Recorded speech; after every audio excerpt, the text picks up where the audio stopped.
오늘 말씀 본문에 앞서서 19장 30절 말씀에도 이렇게 기록이 되어 있어요. 그러나 먼저 된 자로서 나중되고 나중된 자로서 먼저 될 자가 많으니라. 그리고 오늘 본문 말씀 20장 16절에도 이와 같이 나중된 자로서 먼저 되고 먼저 된 자로서 나중되리라. 같은 의미가 기록이 되어 있죠. 여러분 이렇게 이 똑같은 의미의 문장이 기록되어 있다는 거 아시고 계셨어요? 아마 모르고 계셨을 거라고 생각합니다. 성경을 읽었어도 그냥 무심코 넘어가는 그런 내용이었을 거라고 생각을 해요. 그럼 이 의미가 무엇인가? 먼저 된 자가 나중되고 나중된 자가 먼저 된다. 그리고 16절에서는 나중된 자가 먼저 되고 먼저 된 자가 나중된다. 이 두 구절에서 차이가 또 있죠. 9장 30절에서는 먼저 된 자가 나중된대요. 그리고 20장 16절에서는 나중된 자가 먼저 된대요. 그러니까 한 구절은 먼저 된 자를 기록했고 지금 오늘 본문에 나와 있는 구절은 나중된 자를 먼저 기록을 했어요. 그 차이가 도대체 무엇일까? 어렵지 않아요. 지금 청년이 물어보잖아요. 지난주 말씀이죠. 19장에 나와 있는 말씀. 청년이 영생을 물어보잖아요. 예수님을 믿고 그가 영생의 문제를 해결해 줄 수 있는 사람이라는 것을 알고 그의 앞에 나갔어요. 그가 영생을 얻고자 선행을 행했어요. 율법을 다 지켰어요. 그럼에도 불구하고 구원에 대한 확신을 갖지 못하고 있는 상황이 있어요. 그가 먼저 된 자와 마찬가지죠. 율법을 알고 있었고 율법을 지금 행해야 했던 먼저 된 자였어요. 그러나 나중되는 상황이 발생되죠. 왜? 예수님의 말씀을 받아들이지 않았기 때문이죠. 그가 가장 소중하게 여겼던, 가장 가치 있게 여겼던 것이 영생이 아니라 구원의 은혜가 아니라 물질이었던 것이죠. 그러니까 먼저 된 자 같았으나 나중 될 수밖에 없는 거죠. 그런데 오늘 본문에서는 또 나중 된 자가 먼저 된대요. 무엇을 의미하는가? 오늘 말씀을 통해서 깨닫는 은혜가 있길 바랍니다. 오늘 말씀 내용이 천국에 대한 내용이에요. 천국을 비유하는 그런 내용의 말씀입니다. 천국 비유의 말씀이 마태복음 13장에 보면 7가지 비유에 대한 내용이 나옵니다. 우리 다 말씀 들었던 내용입니다. 씨 뿌리는 자에 대한 내용, 비유, 그리고 가라지 비유, 그리고 겨자씨 비유, 그리고 서말 속에 넣은 누룩 비유, 그리고 장사꾼의 진주에 대한 비유의 말씀, 그리고 밭에 묻혀있는 보화에 대한 말씀, 그물에 걸린 물고기에 대한 그런 말씀.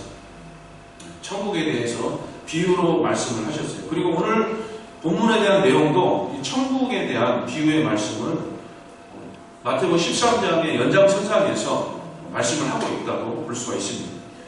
천국은 뭐라고 이야기를 하느냐? 20장 1절에서 이야기를 해요. 천국은 마치 품꾼을 얻어 포도원에 들여보내려고 이른 아침에 나간 집주인과 같다라고 해요. 그러니까 집주인 그 자체를 천국으로 이야기하는 게 아니고 집주인의 마음을 이야기하고 있는 거예요. 집주인의 생각, 그의 의지, 뜻, 그의 마음, 그것이 천국을 비유적으로 지금 이야기를 하고 있어요. 그 내용을 쭉 설명을 하는데 우리가 다시 한번 좀 확인을 한번 해볼게요. 그러니까 이른 아침에 총 5번에 걸쳐서 일꾼을 불러 모아서 포도원으로 넣어서 포도원에서 일을 시켜요. 첫 번째가 이른 아침에 일할 사람들을 불러 모아요. 그리고 하루 품삯인 한 데나리온을 주겠다고 약속을 하고 포도원 안으로 들여보내요. 그 이른 시간은 우리나라 시간대로 따지면 6시나 7시 정도 돼요. 아침. 한 데나리온이 한 품삯이라고 여러분들에게 지난주가요? 지지난주에 말씀을 드렸어요. 100데나리온을 빚진 그 사람을 이야기를 하면서 100데나리온은 100일치 품삯이라고 그랬잖아요. 그러니까 그 품삯, 한 데나리온을 약속을 하고 일할 수 있는 기회를 준 거예요. 그리고 두 번째는 삼시에라고 했어요. 삼시는 우리나라 시간으로 따지면 유대 시간하고 우리나라 시간하고 차이가 있어요. 우리나라 시간으로 따지면 오전 9시에 이야기해요. 9시에 장터에 나가서 이 주인이 장터에 나가보니까 장터에 사람들이 서 있는 거예요. 그래서 그들을 또 불러서 일할 수 있는 기회를 주고 또 포도원으로 들여보냅니다. 그리고 주인이 6시, 9시에 나가보니까 또 사람들이 있는 거예요. 12시에도, 그러니까 날 정오죠. 12시에 나가보니까 사람들이 있고, 또 오후 3시에도 또 사람들이 있는 거예요. 그들에게도 일할 수 있는 기회를 주는 거예요. 그래서 일하도록 포도원 안으로 들여보내는. 그리고 11시에 우리나라 시간으로 치면 오후 5시, 이제 해가 저물고 이제 일을 하는 사람들도 일을 마무리하는 시간이란 말이에요. 그런데 주인이 장터에 나가서 보니까 사람들이 또 있는 거예요. 그래서 이 주인이 그들을 보고 좀 어이가 없는 거예요. 그 시간 동안 일도 안 하고 서서 놀면서 서 있는 거예요. 그래서 책망을 합니다. 왜 놀고 서 있느냐? 책망을 하니까 이 사람들이 우리를 품꾼으로 쓰는 이가 없어서 그렇습니다. 그러니까 우리를 불러주는 사람이 없어서 그렇습니다. 우리에게 일할 수 있는 기회를 주는 사람이 없어서 지금 우리가 이렇게 있습니다. 이런 이야기를 하는 거예요. 그러니까 이 모든 일이 이제 마무리되고 정리되어야 될 그런 시점인데도 이 집주인이 그들을 불쌍히 여기는 거예요. 긍휼히 여기서 그러면 이제 일할 시간은 별로 남지 않았지만 이제 끝내야 되는 마무리되는 시간이지만 너희들에게도 일할 수 있는 기회를 주겠다고 포도원 안으로 들여보내는 거예요. 자, 이 5가지 시간에 포도원 일꾼으로 불러서 일할 수 있는 기회를 준 집주인의 모습이었어요. 그런데 이제 날이 저물어요. 일이 어두워지면 더 이상 일을 못하잖아요. 날이 저물어서 나중 온 자거든. 그러니까 오후 5시에 불러서 일을 시킨 그 사람으로부터 하루씩 싹을 주게 합니다. 청지기에게 시켜요. 자, 여러분들 생각을 해보세요. 우리 권사님은 새벽부터 나가서 포도원에서 일을 했어요. 우리 바두 청년은 오후 5시에 들어와서 잠깐 뭐 일하고 똑같은 삭을 받아갔어요. 우리 권사님 기분 나쁘죠? 기분 나쁘죠? 왜요? 왜 기분 나빠요? 왜 기분 나빠요? 더 했으니까 아침에. 네. 나는 일을 많이 했는데 저 사람은 일을 조금 했어요. 자, 이것처럼 지금 우리가 생각하는 것처럼 지금 이 말씀 속에 나와 있는 이 품꾼들도 일을 하는 인부들도 똑같은 생각을 했어요. 그래서 먼저 온 사람, 그러니까 아침부터 그리고 오전에 그리고 정오에 일을 했던 사람들, 그러니까 오후에 일을 했던 사람들은 그나마 조금 양심이 있어서 뭐 조용히 있었겠죠. 추측을 해보면. 그런데 일찍 와서 일을 하는 사람들이 주인을 원망하는 거예요. 화를 내면서 원망하는 거예요. 또 이렇게 이야기를 해요. 우리는 그 무더운 더위를 견디면서 진짜 열심히 일을 했는데 왜 똑같이 돈을 줍니까? 우리는 저들보다 더 많이, 더 긴 시간을 땀을 뻘뻘 흘리면서 일을 했는데, 자, 이 말은 뭐예요? 이 의미는 뭐예요? 내가 더 열심히 했다. 내가 더 힘들게 고생스럽게 일을 했다라는 것을 지금 강조하고 있는 거죠. 자신의 공적을 강조하고 있는 먼저 온 일꾼들의 모습이라는 거예요. 그런데 주인은 어떻습니까? 그것은 내 뜻이다. 내 뜻이다. 내 맘이다. 라고 이야기를 해요. 그러면서 뭐라고 합니까? 내 것이나 가지고 와라. 너가 가지고 있는 그것이나 가지고 가라. 책망을 해요. 주인이 내 뜻이다 이야기를 하면서 이 속에는 무엇이 담겨있느냐?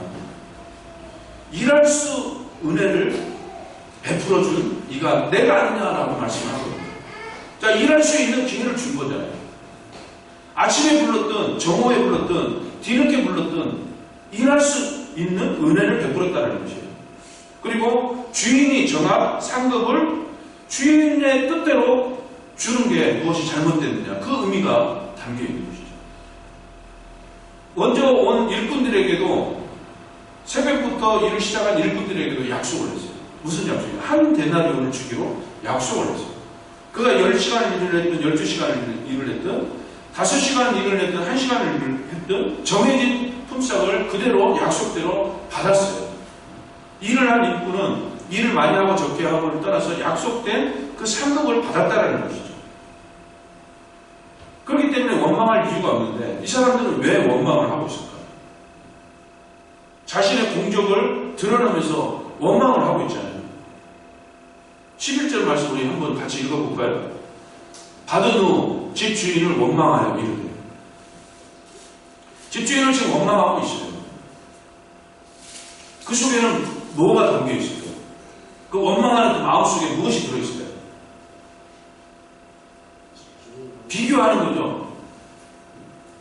나는 이만큼 일했는데 저 사람은 1시간 일하고 똑같은 품살을 가져가요. 비교하는 거죠. 그러면서 어떤 마음이 들어요? 시기하고 질투하는 거죠. 주인이 꼴보기 싫어지는 거죠. 자, 이게 인간의 마음이에요. 저의 마음이에요. 여러분의 마음이에요. 우리의 마음이에요. 이렇게 시기하고 질투하면서 일할 수 있는 기회를 준 그 은혜를 잊어버립니다. 우리에게 일할 수 있는 그 은혜를 준 그 주인에게 처음에 일을 시작할 때는 얼마나 감사하고 얼마나 기뻤습니까? 그렇잖아요. 그런데 이런 조그만 사람에게도 좀 나와 똑같은 상급을 주니까 주인도 싫고 그 상급을 받은 그 사람도 미워지고 시기가 일어나고 질투가 일어나고 원망을 한다는 것이에요. 일할 수 있게 해준 은혜를 잊어버렸기 때문이죠. 자, 오늘 이 본문 말씀 때는 세 종류의 사람이 나와요. 첫 번째, 포도원 주인이 나옵니다. 포도원 주인은 하나님을 의미해요. 자, 품삯을 주는 청지기는 그리스도를 상징합니다. 그럼 품꾼은 누구를 의미하느냐? 여러 가지로 들여다봐요. 품꾼 중에서 먼저 온 사람이 있고 나중에 온 사람이 있잖아요. 먼저 온 사람을 유대인으로 보기도 하고, 그리고 늦게 온 사람을 이방인으로 보기도 해요. 그리고 먼저 온 사람을 구약의 성도로 보기도 하고, 나중에 온 일꾼들을 그리스도의 제자로 생각을 바라보기도 합니다. 그리고 또 한 관점이 있는데, 부름받은 사람들의 각각의 연령대를 의미를 해요. 그러니까 일찍 부름을 받은 사람은 어린 나이, 젊은 시절에 부름을 받은 걸 이야기합니다. 늦게 부름을 받은 사람은 마지막 오후 5시에 부름받은 사람은 숨이 이제 껄떡껄떡 넘어가는 오늘 내일 하는 사람이 은혜로 구원받은 것을 의미를 해요. 자, 이 품권을 누구로 생각하고 누구를 의미하는지 이거는 중요한 것이 아니에요. 누가 되었든지 간에 지금 오늘 비유의 핵심은 구원과 영생에 대한 상급이 오직 하나님의 주권에 달려있다는 것을 말씀을 하고 있는 것입니다. 그리고 천국은 인간의 공로나 노력에 의해서 얻어줄 수 있는 것이 아니라는 것을 말씀하고 있는 것입니다. 오직 하나님의 절대적이고 무조건적인 은혜에 따라서 베풀어진다는 것을 교훈하고 있는 그런 내용의 말씀입니다. 품삯을 정하는 것, 그것도 주인이고 품삯을 주는 것도 주인의 마음이라는 것이죠. 즉 은혜를 베풀어 주는 것은 하나님의 주권이고 또 그 은혜에 따라서 상급을 주시는 것도 하나님의 주권이라는 것이에요. 하나님 마음이라는 것이에요. 주인이 불렀습니다. 그리고 일할 수 있는 은혜를 주었어요. 그리고 또 상급을 주었어요. 일에 대한 상급을 주었다는 것이죠. 자, 우리 주님은 어떻습니까? 나를 불러주신 주님입니다. 그리고 은혜를 베풀어 주셨어요. 어떤 은혜입니까? 내 죄를 대신하여서 십자가에서 못 박혀 죽어주신 그 은혜예요. 이것을 믿음으로써 우리에게 품삯이 주어지지 않아요. 상급이 주어진다는 것이에요.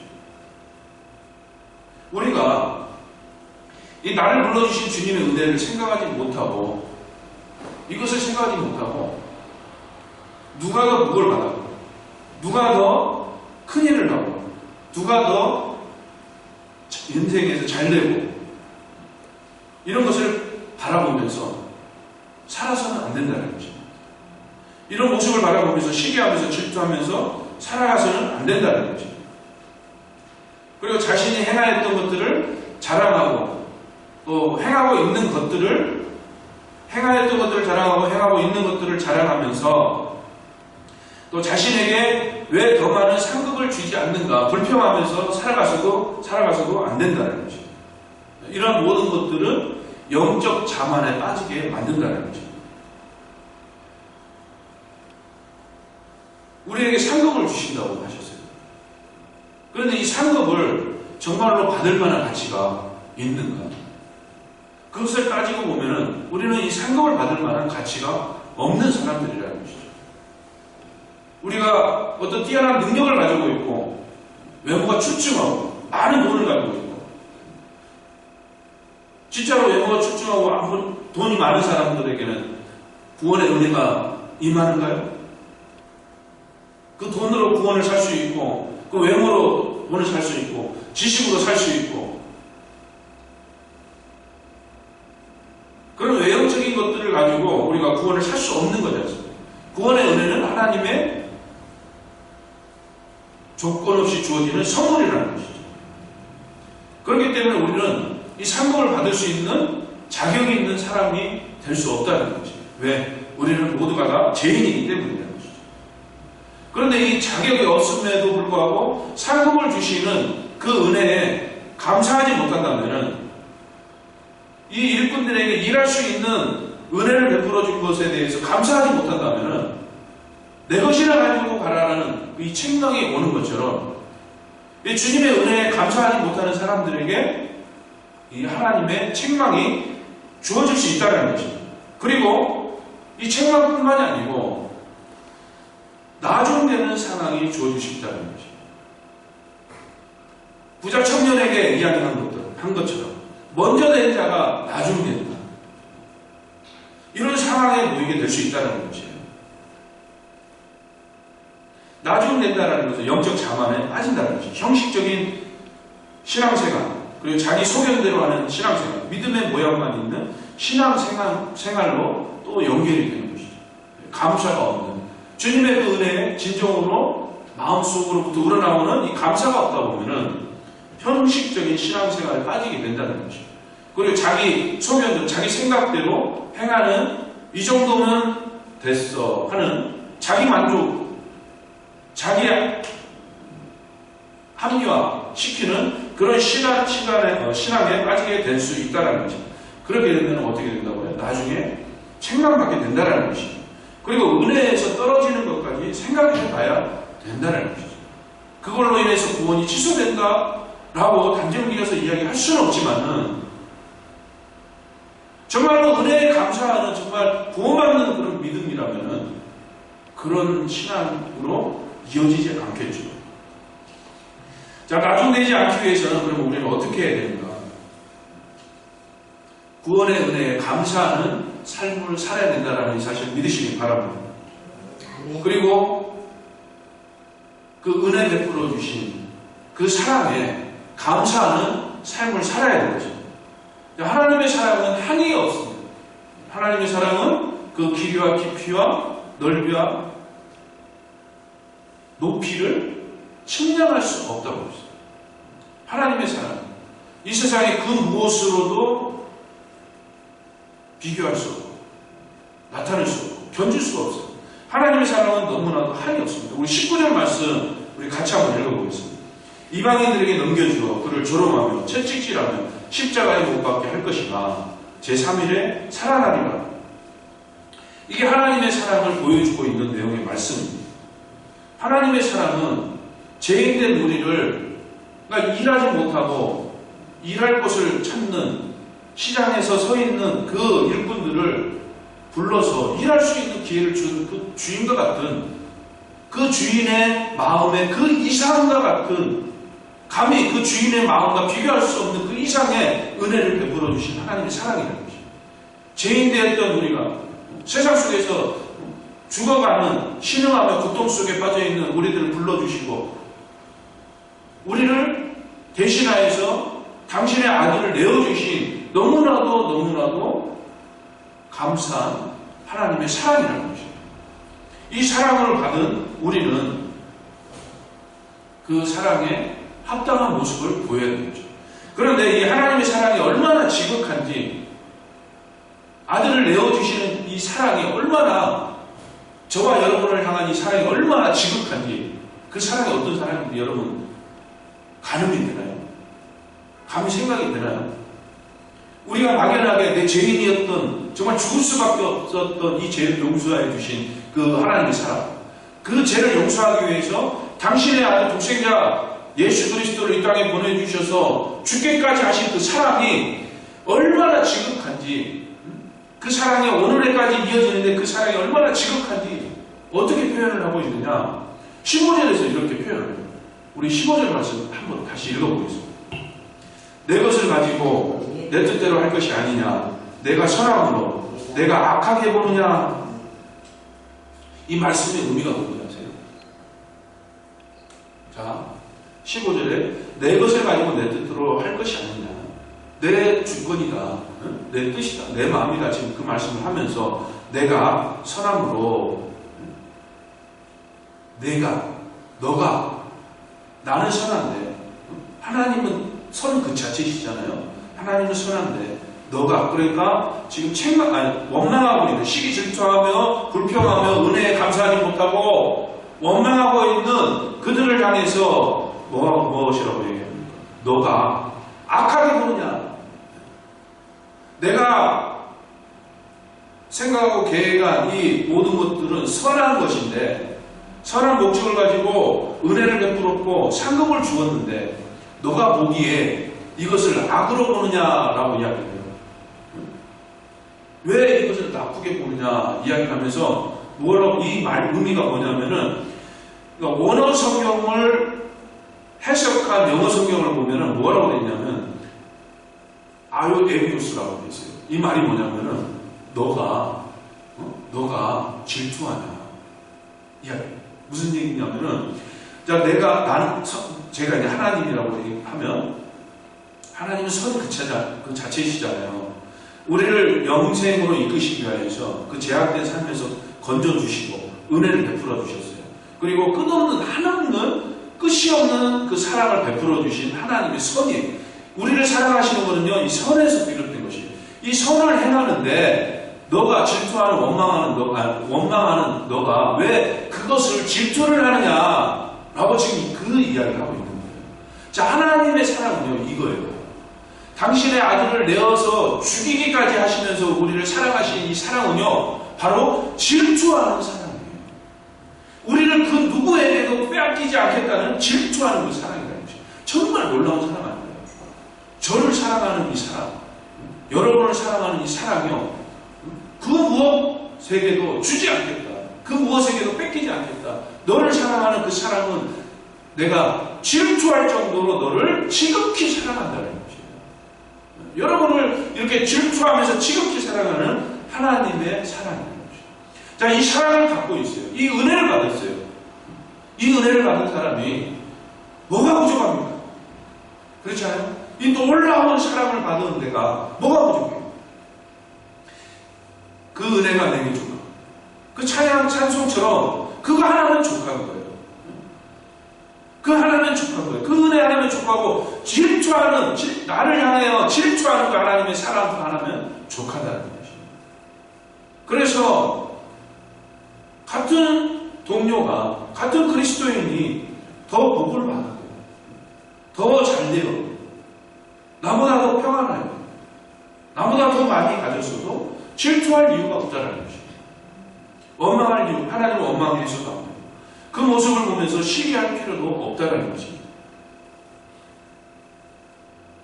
그래서 우리는 어떤 삶을 살아야 되는가? 나중되지 않기 위해서 범사에 감사하는 삶을 살아야 될 것입니다. 구원의 은혜에 감사해야 되고 그 놀라운 하나님의 사랑에 감사하는 삶을 살아야 된다는 사실을 믿으시기 바랍니다.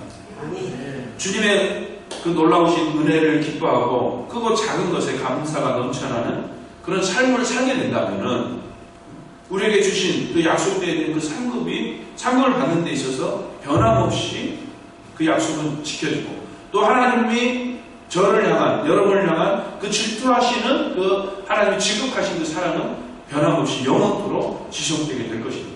이 하나님의 사랑을 생각하면서 그 은혜에 감사하면서 영광 돌리면서 살아갈 수 있는 우리 만남의 성도들 되시길 예수님의 이름으로 축원합니다. 기도하시겠습니다.